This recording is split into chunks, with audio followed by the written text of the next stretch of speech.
برطانوی حکومت نے بریگزٹ کے بعد نیا امیگریشن سسٹم متعارف کرا دیا جس کی بنیاد پوائنٹس پر رکھی گئی ہے۔ وزیر داخلہ پریتی پٹیل نے برطانوی پارلیمنٹ میں خطاب کرتے ہوئے نئے سسٹم کے حوالے سے ارکان کو بریف کیا۔ تفصیلات کے لیے دیکھتے ہیں غلام حسین اوان کی یہ رپورٹ۔ بریگزٹ کے بعد برطانیہ کا نظام کیسا ہوگا، امیگریشن پالیسی کیا رخ اختیار کرے گی، حکومت نے فیصلہ کر لیا۔ برطانوی وزیر داخلہ پریتی پٹیل نے پارلیمنٹ میں نئے امیگریشن سسٹم کے حوالے سے تفصیلات سے آگاہ کیا۔ ان کا کہنا تھا کہ حکومت نے دسمبر کے عام انتخابات میں جس منشور پر فتح حاصل کی اس میں نئے امیگریشن سسٹم کی بات شامل تھی۔ انہوں نے ارکان پارلیمنٹ کو بتایا کہ کیسے بریگزٹ کے بعد یورپی اور غیر یورپی ورکرز برطانیہ میں اپنی آمد و رفت، ملازمت اور قیام کا اہتمام کر سکیں گے۔ پریتی پٹیل کا کہنا تھا کہ 4 سال پہلے برطانوی عوام نے یورپی یونین سے الگ ہونے کے لیے ووٹ دیا تاکہ وہ اپنی سرحدوں کا کنٹرول واپس لے کر آزادانہ نقل و حمل کو ختم کر سکیں۔ Speaker, the British public voted to leave the EU. They voted to take back control of our borders and to end free movement. And last year, the British people voted to get Brexit done and introduce a points-based immigration system. Mr. Speaker, we are doing exactly that. But despite the best efforts of the party opposite, we are ending free movement and we are introducing a points-based system. And today we have published more details of that system, which will enable us to attract the brightest and the best. A firmer and fairer system that will take back control of our borders, crack down on foreign criminals and unleash our country's true potential, building a brighter future for Britain and signalling to the world that we are open for business. نئے system کے مطابق درخواست دینے والے شخص کے لیے مخصوص امیگریشن پوائنٹس حاصل کرنا انتہائی ضروری ہوگا۔ اس کے پاس مناسب مہارت والی ملازمت کی پیشکش بھی ہو، امیگریشن کا خواہش مند شخص انگریزی زبان بولنے کی اہلیت بھی رکھتا ہو اور اس کی کم از کم تنخواہ 25,000 پاؤنڈ سے زیادہ ہو۔ ایسے شعبہ جات جہاں افرادی قوت کی کمی ہے وہاں کام کرنے والے غیر ملکی ورکرز کو حکومت کی جانب سے الاؤنسز بھی دیے جائیں گے۔ اس وقت برطانیہ کے نیشنل ہیلتھ سروس میں 12 لاکھ افراد ملازمت کر رہے ہیں۔ یہ لوگ اس وقت برطانیہ کے نظام صحت میں فرنٹ لائن فائٹر کا کردار ادا کرتے ہوئے کورونا کی وبا کا بہادری کے ساتھ مقابلہ کر رہے ہیں۔ ان ملازمین کی زیادہ تر تعداد یورپی یونین اور دیگر ممالک سے آنے والے تارکین وطن پر مشتمل ہے۔ برطانوی حکومت نے بین الاقوامی طلباء کے لیے بھی پالیسی کا اعلان کیا ہے جس کے مطابق ایسے طلباء جو اپنا انڈر گریجویٹ اور ماسٹر ڈگری پروگرام مکمل کر لیں گے وہ برطانیہ میں 2 سال تک قیام کر سکیں گے، جبکہ پی ایچ ڈی کرنے والے طلباء کو 3 سال قیام کی اجازت ہوگی۔ نئی حکومتی پالیسی میں کم مہارت رکھنے والے غیر ملکی ورکرز کے لیے فی الوقت کوئی منصوبہ نہیں رکھا گیا۔ Ghulam Hussain Awan, bureau chief 92 news UK۔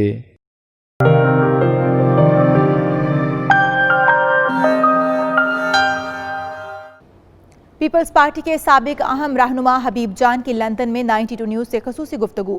کہتے ہیں وہ کسی JIT کو نہیں مانتے، عدالت میں پیش ہو کر تمام شواہد دینے کے لیے تیار ہیں، کمیشن بنا کر معاملے کی چھان بین کی جائے۔ عزیر بلوچ نے ملک دشمنوں کو مارا، یہ کوئی جرم نہیں، وہ لیاری کے مظلوم لوگوں کا لیڈر ہے، اسے کسی صورت قربانی کا بکرا نہیں بننے دیں گے۔ حبیب جان نے 92 نیوز سے گفتگو کرتے ہوئے مزید کیا کہا، آئیے دیکھتے ہیں۔ بسم اللہ الرحمن الرحیم۔ آج ہمارے ساتھ لندن کے اندر حبیب جان بلوچ صاحب موجود ہیں جو کہ کسی تعارف کے محتاج نہیں ہیں۔ لیاری بھی ان کی ظاہر پہچان ہے اور پیپلز پارٹی کے بہت میں کہوں گا کہ کٹر جیلے رہے ہیں، اب بھی شاید جیلے ہیں، بھی ان سے پوچھیں گے۔ بے نظیر بھٹو کے قریبی ساتھی رہے، اس کے علاوہ کراچی کی خاص طور پر جو سیاست ہے ان کو بڑا عبور حاصل ہے ہر چیز کے اوپر۔ تو بسم اللہ السلام علیکم حبیب جان صاحب۔ وعلیکم السلام ایوان بھائی، کیسے ہیں؟ خیریت سے ہیں؟ ماشاءاللہ فیملی ٹھیک آپ کی؟ ماشاءاللہ بالکل جی، بالکل ٹھیک ٹھاک۔ ایک تو آج کل ویسے ہی کرونا کا دور چل رہا تھا، لوگ پریشان تھے پہلے ہی، لیکن اوپر سے JIT آ گئی اور اس سے میں کہوں گا پاکستانیوں کو اور جو ہے وہ پریشانی کے اندر مبتلا کر دیا۔ بڑی بڑی شخصیات کے نام آ رہے ہیں اس JIT کے اندر، آپ کے جو سابقہ پارٹی کے لیڈران ہیں ان کے بھی نام آ رہے ہیں، ایسے ایسے سنگین الزامات لگ رہے ہیں، کیا کہیں گے اس کے اوپر؟ پہلے تو غلام حسین بھائی میں آپ کا اور آپ کے چینل 92 کا بڑا مشکور ہوں کہ آپ نے اس اہم موضوع پر میرا موقف جاننے کی کوشش کی، تھینک یو ویری مچ۔ دیکھیں سر، JIT تو اپنی افادیت کھو بیٹھی، لگتا ہے کہ یہ JIT بھی میڈ ان چائنا والی تھی۔ اب اس کی کریڈیبلٹی کا تو بیڑا گرک خود حکومتوں نے کر دیا، صوبے کی حکومت اور مرکزی حکومت۔ ایک وزیر کہتے ہیں کہ جی کوئی موٹر بائک پر آ کر دے گیا تھا، موٹر بائک پہ تو یہاں لندن میں آپ جانتے ہیں پیزا آتا ہے اور فوراً کھا لیا جاتا ہے، گرم گرم لیسدار چیز والا پیزا۔ اب یہ JIT جب ملی تھی ان کو، اگر ان کی بات مان لیتے ہیں موٹر بائک پر، تو اگلے دن ان کو پریس کانفرنس کر دینی چاہیے تھی تو بلدیہ ٹاؤن کی فیکٹری کی جو JIT تھی وہ ویلڈ رہتی کم از کم, کہ ورنہ وہ رحمان بولا اب بری نہ ہوتا, عدالتوں کو ایویڈنس ہی نہیں ملے کیا تھا, یا تو پھر عدالتوں کو JIT نہیں پہنچائی انہوں نے, واٹ ایور. دوسری JIT آپ دیکھ لیں عزیر بلوچ والی, جس پہ بڑا ہنگامہ ہے. شاید JIT بنانے والوں کا مقصد تھا کہ آصف علی زرداری کو JIT زیدی کے گھر پہنچانے والوں کا خیال تھا, موٹر بائک والے کا, کہ شاید اس پر زرداری کو ڈرایا جائے گا اور ضمانت ڈیلے ہو جائے. شاید کل ایک وفاقی وزیر نے کہا کہ نہیں, علی زیدی کو موٹر بائک والا نہیں دے گیا تھا, وہ تو کوئی پیپلز پارٹی کے وزیر نے دی ہے. تو بھائی پہلے ڈیسائیڈ کرو آپ سگنیچر اصلی ہے نقلی ہے. تو وزیر موٹر سائیکل پہ آ گیا ہو, یہ بھی تو ہو سکتا ہے نا. JIT کے مارکیٹ ہونے کے بعد کریڈیبلٹی داؤ پہ لگی ہوئی ہے, اداروں کی بھی, جو ادارے کے نمائندے اس میں موجود ہیں. اب یہ سوال ہے کہ جو 2 لوگوں نے سگنیچر نہیں کیے تو اس کی وجہ کیا تھی, کنٹروورسی کہاں پیدا ہوئی. دیکھیں نا, ایک پیپر ہوتا ہے اس میں سب متفقہ طور پہ سائن کرتے ہیں, تو کیا 2 لوگوں کی ہمدردیاں کسی اور کے ساتھ تھی؟ اتنی دیر سے جو ہے وہ سیکورٹی اداروں کی تحویل میں ہے, یہ کیسے ہو سکتا ہے کہ سارے صرف الزامات ہوں؟ دیکھیں جی, یہ تو جن لوگوں کی کوشش تھی اس کا تسلسل ہے.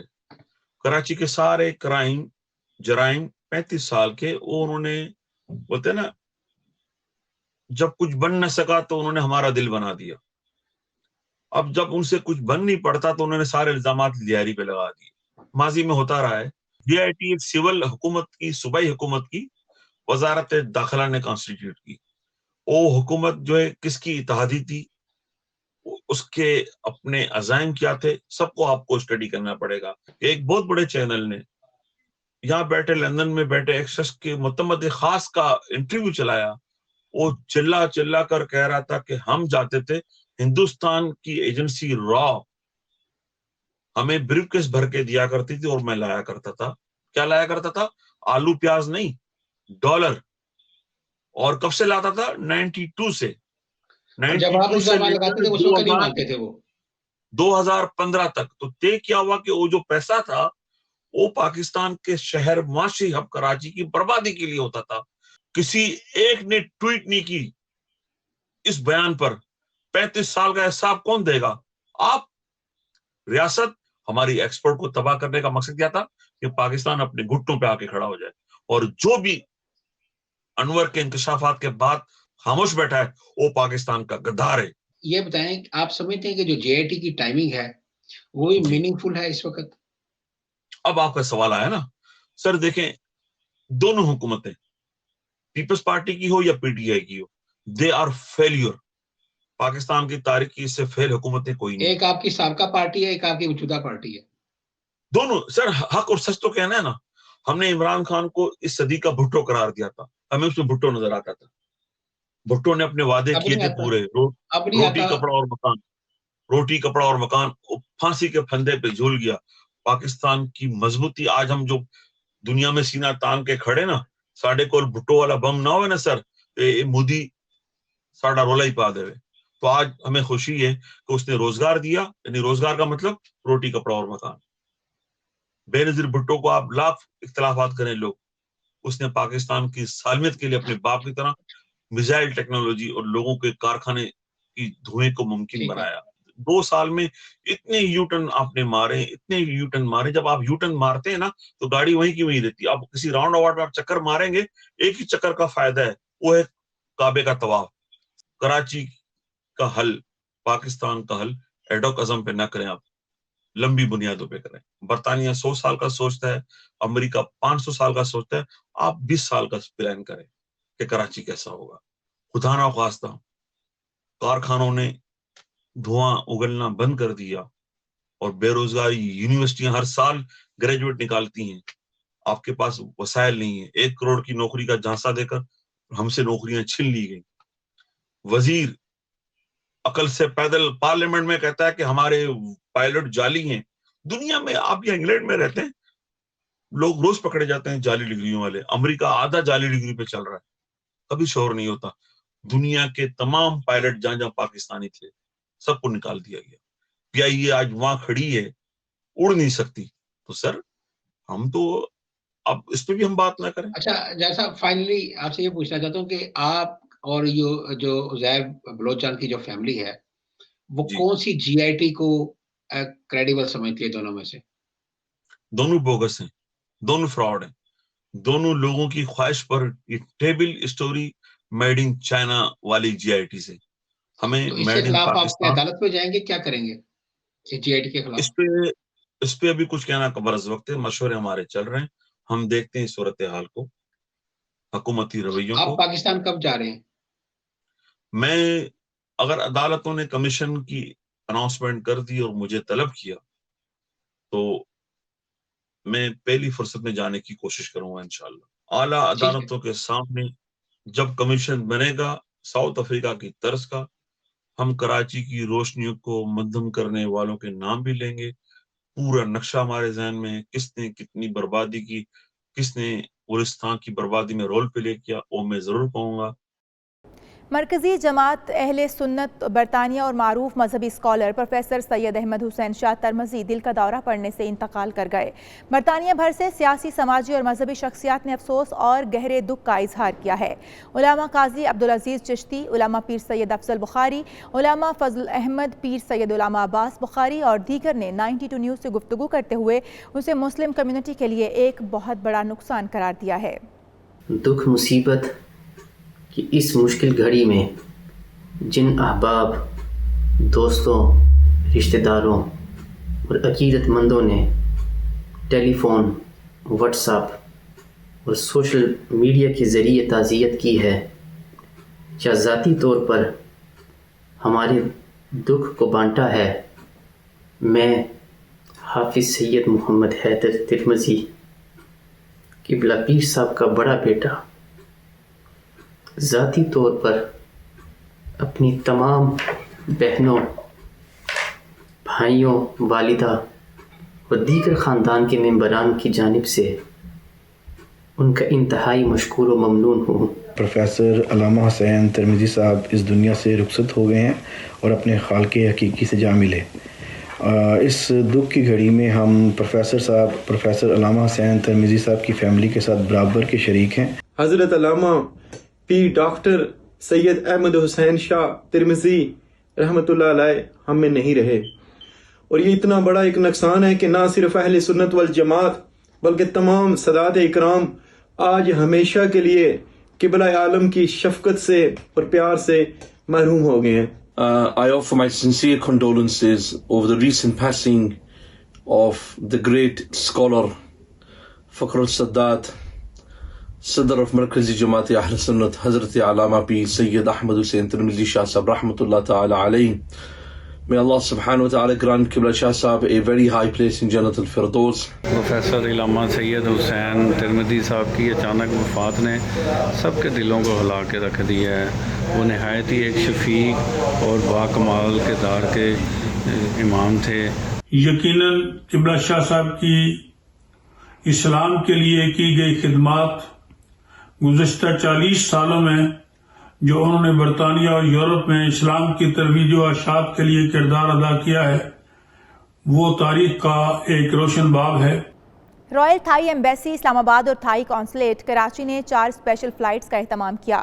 اسپیشل فلائٹ تقریباً 60 تھائی، افغانی اور پاکستانی مسافروں کو لے کر اسلام آباد سے بینکاک پہنچی۔ اسلام آباد سے بینکاک پہنچنے والے 24 پاکستانیوں سمیت تمام مسافروں کو بینکاک پہنچنے پر 14 دن کے لیے قرنطینہ کر دیا گیا۔ مزید تفصیلات عمران یوسف کی اس رپورٹ میں۔ رائل تھائی ایمبیسی اسلام آباد اور تھائی قونصلیٹ کراچی نے 4 خصوصی فلائٹس کا اہتمام کیا، جس میں پاکستانیوں سمیت دیگر ممالک کے 60 شہریوں کو بینکاک پہنچایا گیا، جہاں ان کو پہنچتے ہی 14 دن کے لیے قرنطینہ کر دیا گیا۔ اسلام آباد میں تھائی لینڈ کے سفارت خانے کے کونسلر یحییٰ نے 92 نیوز سے گفتگو کرتے ہوئے بتایا کہ تھائی لینڈ اب مکمل طور پر کرونا فری ہو چکا ہے اور جلد ہی حالات نارمل ہو جائیں گے۔ Now basically Thailand is open for the people who have the work permit and who has a Thai family as well, but there are some documents and requirements that you have to meet the criteria. So for example, you might need to have marriage certificate, for example, and you might have the COVID test as well. So all the information you can follow on our Facebook, Thai Embassy in Islamabad, as well as our website. So you can see the detail, the category of people who can travel to Thailand.